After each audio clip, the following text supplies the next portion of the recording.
Pas shpalljes së Rogertit si finalisti i 4 në Big Brother VIP Albania 5, rrjeti është ndezur nga një tjetër detaj që po qarkullon me shpejtësi. Menjëherë pas këtij momenti, Rogerti është parë duke hapur një pjetet së dy, duke i bërë edhe një lloj promovimi publik, madje duke përmendur edhe kusho. Ky veprim ka ngritur pikpyetje të shumta tek ndjekësit. Pas shpalljes së Rogertit si finalisti i 4 në Big Brother VIP Albania 5, rrjeti është ndezur nga një tjetër detaj që po qarkullon me shpejtësi.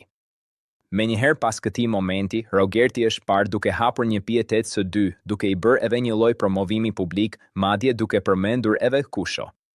Ky veprim ka ngritur pikpyetje të shumta tek ndjekësit. Rogerti duke falendëruar sponsorin? Në rrjet kanë nisur aludimet. A ka mbështetje direkte nga brandi? A është kjo një rastësi apo diçka më shumë? Ajo që po bën më shumë zhurmë është pretendimi se 8-2 mund të ketë ndikuar me rreth 50.000 vota për ta çuar Rogertin në finale. Megjithatë, deri tani, nuk ka asnjë konfirmim zyrtar, gjithçka mbetet në nivel thashethemesh dhe dyshimesh online. Fansat janë të ndarë, disa besojnë se ka diçka pas kësaj, ndërsa të tjerë e shohin si një rastësi të egzageruar nga rrjeti. Një gjë është e sigurt, finalja po afrohet dhe debatet vetëm sa po shtohen.